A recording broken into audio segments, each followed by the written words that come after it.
안녕하세요. 오늘은 읽어주는 책 내가 네게 보여줄 땅으로 가라 24번째로 인디애나의 춤의 축제 심신이 많이 쇠약하여 읽어드립니다. 인디애나의 춤의 축제. 에콰도르에 온 지도 6개월이 되었다. 참으로 이색적인 문화들로 풍성한 이곳. 이따금씩 어린 시절 한국의 장터를 연상케 하고 팽이와 순댓국 그리고 아기를 등에 포대기로 업고 다니는 인디애나 등 한국의 50년대, 60년대와 유사한 풍경도 볼 수 있어서 좋았다. 이곳에서 만난 몇 가정들과 변함없이 좋은 나눔의 날들을 갖게 된 것도 참으로 감사한 일이다. 무엇보다도 낯선 이곳에 와서 짧은 시간 안에 산마을의 어린이들과 가족들을 만나게 인도하시고 그들과 예수 그리스도의 사랑과 말씀 안에서 귀한 나눔이 있게 인도하신 주님, 날마다 나와 함께 하심을 알 수 있도록 하시며 굳센 팔로 붙들어 지켜주시는 주님을 많이 사랑한다. 이제 나눔의 시간들을 갖던 에콰도르의 사람들과 헤어짐을 준비할 때가 되었다.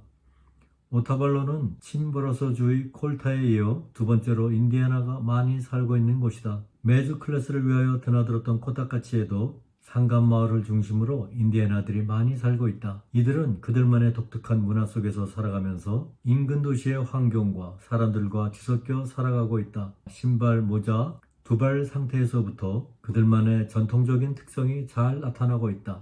그들만의 언어인 키추아를 가정과 커뮤니티에서 사용하고 있다. 이들은 남녀노소 구분 없이 어려서부터 단련된 체력으로 산도 잘 타고 일도 잘하고 운동을 즐기며 걸음도 무척 빠르다. 인디애나들의 춤의 축제가 시작되었다. 2주간 이상 커뮤니티를 중심으로 주말에 이틀 동안 춤의 축제를 펼친다. 그들만의 전통 의복을 준비하여 어린이들로부터 노인까지 하나가 되어 먹고 마시며 그들의 문화를 마음껏 발산하는 것 같았다. 성인들의 대부분은 밤과 낮의 구분 없이 축제 기간 동안 음주와 가물을 즐기며 단체로 춤의 행진을 이어간다. 여러 가지로 사고의 위험이 도사리고 있는 특이한 축제의 날들이다. 커뮤니티별로 단합을 과시하는 인디애나 축제. 이들의 행렬이 허가된 지역 밖으로 확산되지 않도록 많은 경찰력이 주요 길들을 에워싸고 막아선 풍경을 볼 수 있다. 축제를 보고자 그곳에 간다고 하는 나에게 민박 어른들이 위험한 일들이 벌어질 수 있으니 가지 말라고 말하여 주었다. 이 축제는 인디애나 공동체, 여러 개의 부족이 이루고 있는 커뮤니티별로 이루어진다. 나는 나와 친숙해진 인디애나 부족이 속하여 있는 행렬을 보고 싶어서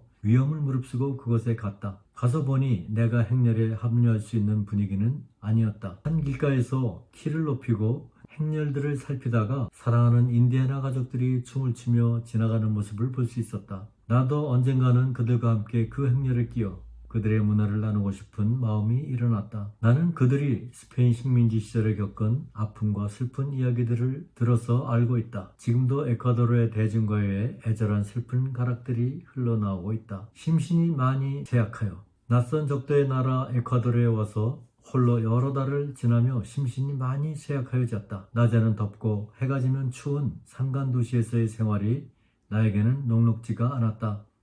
밤이 되면 많이 춥지만 난방은 없고 주어진 담요 4장을 덮어쓰고 자야 하는데 나는 이불이 무거우면 잠을 잘 이루지 못한다. 미국에서 올 때 가져온 담요 1장을 덮고 그 위에 이곳에서 제공하여주는 담요 중 가벼운 1장만을 덮고 자려니 마치 태아와도 같이 잔뜩 몸을 웅크리고 잠을 청하였다. 짐이 많아 전기담요를 놓고 온 것이 두고두고 후회가 되었다. 베드버그, 침대에 기생하는 벌레로 피부 질환을 일으키며 감염되면 특히 잠을 잘 때 매우 가려운 벌레인데 그 벌레에 물린 데가 많아 양다리 전체에 성한 것이 없을 정도였다. 약국에 가서 온몸을 다 써가며 증세를 이야기하고 바르는 약을 구하였다. 가려움에 잠이 깨면 온몸에 약을 바르고 잠시 시원해지는 틈을 타서 잠을 이루고는 하였다. 잠자리가 추워서인지 2달이 넘도록 날마다 코가 메이고 주체할 수 없을 정도로 코가 흘러나왔다. 게다가 배탈이 나서 설사를 한 지도 이틀이 넘어갔다. 민박 주인과 가족들은 나를 잘 살펴주며 무엇이든지 성심을 다하여 도와주는 고마운 가족이다. 내가 배탈이 났음을 알아채고 에콰도르 사람들이 탈이 났을 때 다려 마시는 풀꽃 차를 한 주전자 가져다 주었다. 속이 좀 나아졌다. 지친 심신에 코감기와 피부병으로 잠을 잘 못 이루고 배탈이 나서 사서 먹을 것도 없고 끓여 먹을 것도 마땅치가 않았다. 게다가 무리한 등산으로 고장난 오른쪽 무릎은 발을 뗄 때마다 덜그럭거리는 현상이 심해졌다. 내가 병약하여지는 모습을 본 민박집 딸이 보험이 없는 사람들을 잘 보아주는 독일인 의사를 소개해주었다. 딸은 결혼을 하여 화목한 가정을 이루고 열심으로 살아가고 있다. 그리 멀지 않은 곳에 살면서 민박집에 붙어있는 또 다른 작은 상형 건물 2층에 여행객들을 상대로 스페니쉬 학원을 운영하고 있다. 나도 여기에서 4개월간 일주일에 2번 하루에 2시간씩 스페니쉬를 열심으로 배우고 익혔다. 고마운 스페니쉬 선생님의 소개로 독일인 의사를 찾아가서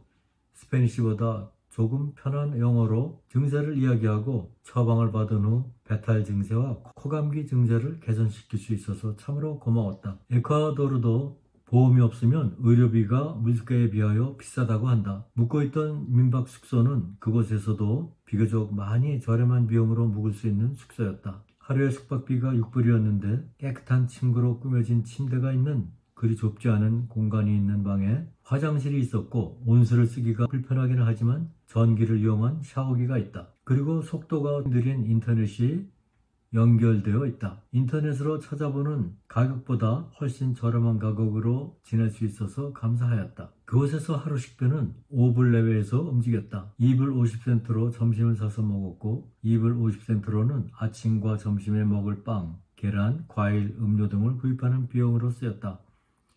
내가 만나는 인디애나 가정들의 삶은 매우 빈곤하였다. 인디애나들의 산마을에 드나들면서 그들의 식생활을 알게 되었다. 큰 통에 나무로 불을 지펴 감자와 콩류를 조금 넣고 곡물가루 같은 것을 함께 넣어 멀건 숲을 끓여 먹거나 했다. 특별한 날이면 치킨과 밥과 돼지고기 등을 삶은 감자와 옥수수 등을 곁들여 먹는다. 음식이 준비되면 먹고 마땅히 먹을 음식이 없으면 산나무의 열매들을 따서 먹기도 한다. 이들에게 생필품들이 많이 아쉽다.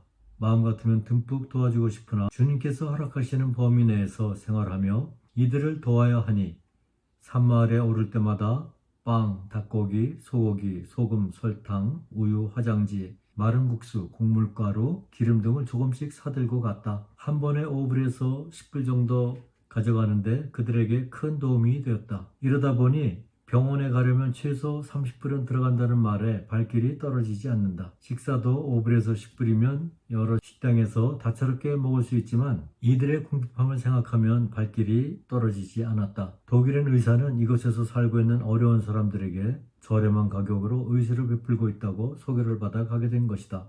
단돈 9불의 진단을 받고 처방을 받을 수 있었다. 약국의 약값이 훨씬 비싸기는 하였지만 증세가 회복이 되어가니 얼마나 감사하고 다행인지 모르겠다. 이곳에서의 생활은 어느 면으로 보면 매우 궁핍하고 불편한 것이 한두 가지가 아니었다. 게다가 60 중반의 나이에 가족과 헤어져 홀로 낯선 곳을 헤집고 다니며 살아간다는 것이 쉽지 않았다. 교통비도 아끼고 운동도 할 겸 웬만한 거리는 걸어서 다니는 것에 익숙해졌다. 다만 도심의 한곁에 자리 잡은 숙소와 버스터미널로 오가는 찾길을 걸어 다녀야 하므로 지나가는 차량들, 대형 버스나 트럭들로부터 나오는 많은 양의 매연이 몸을 뒤덮을 때를 심심치 않게 만나게 된다. 거의 매일 클래스 준비와 스페니쉬 익히기로 시간을 많이 보내고 이곳에서 만난 나를 돕는 가족들과 인디애나 가족들을 만나다 보면 하루하루가 바쁘게 지나가지만 이따금씩 밀려오는 피로감과 외로움이 나를 엄습하며 괴롭힐 때가 종종 있다. 사랑하는 아내와 이곳에서 함께 기도하며 주님을 따라 하루하루를 지낼 수 있으면 하는 아쉬움이 늘 나의 마음에 있었다. 홀로 힘들어하는 아내를 생각하면 마음이 아파왔다. 그리고 홀로 힘든 시간을 지탱하여 나아가기가 힘에 겨울 때가 많이 있었다. 홀로 주님을 따라 집을 떠나게 됨으로 인하여 아내와의 사이에 생긴 아픈 마음도 주님께서 주신 것이라는 믿음으로 이겨낼 수 있었다. 또한 사랑하는 아내에게 합당한 일을 허락하여 주시어 우리 가정이 큰 경제적인 어려움 없이 두 자녀들을 양육하며 지내온 것에 감사드린다. 주님께서는 나의 삶의 여정을 통하여 외로운 시간들을 많이 주셨다. 이제 와서 생각하면 이곳에서의 외로운 시간들을 넉넉하게 이겨낼 수 있도록 훈련시키고 단련시키신 것이었다. 나의 연약함으로 여러 가지의 어려운 문제들을 만나고 힘든 시간들이 있었지만 아무도 없는 이곳에서 더욱 주님만을 의지하게 하시고 하늘의 평안으로 채워주시고 위로하여 주시며 새 힘을 주신 여호와 하나님께 무한한 감사와 찬양을 올려드린다. 여러 가지로 많이 부족하여 정말로 나는 아무것도 할 수 없으나 주님께서 돕는 사람들을 만나게 인도하시고 힘든 삶을 살아가는 그들과 아무 탈 없이 예수님의 사랑을 나누고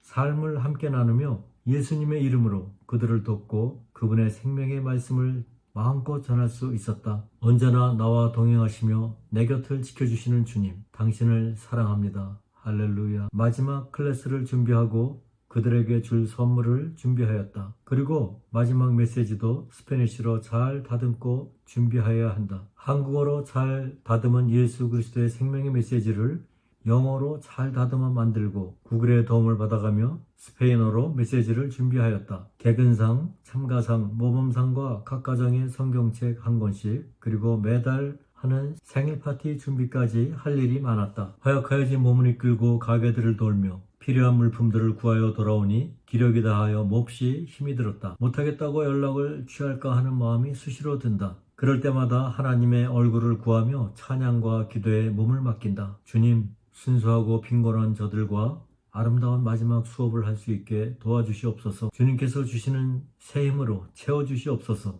주님께서 새 힘을 주시어 사랑하는 3만 어린이들과 어른들에게 나누어질 선물들을 포장할 수 있었다. 그리고 생명의 메시지도 마무리할 수 있었다. 아침 일찍 시작한 일이 밤이 늦어서야 끝이 나서 잠을 청할 수 있었다. 잠을 청하며 오늘 하루 새 힘으로 채워주시고 모든 것을 준비할 수 있도록 인도하신 주님께 감사의 마음이 솟아났다. 내일 그들과 함께할 시간들을 생각하며 기쁜 마음으로 잠을 청하였다. 주님, 내일 산마을 동산을 축복하여 주시옵소서. 성령님께서 클래스를 인도하여 주시고 그것을 주님의 은혜로 충만하게 하여 주시옵소서. 주님께서 주시는 기쁨과 감사를 모두가 함께 누릴 수 있도록 도와주시옵소서. 끝까지 들어주셔서 감사합니다. 다음은 에콰도르 1차 기행을 마무리하며 그리고 어느덧 65세가 되었구나 읽어드리겠습니다. 늘 평안하시고 행복하세요.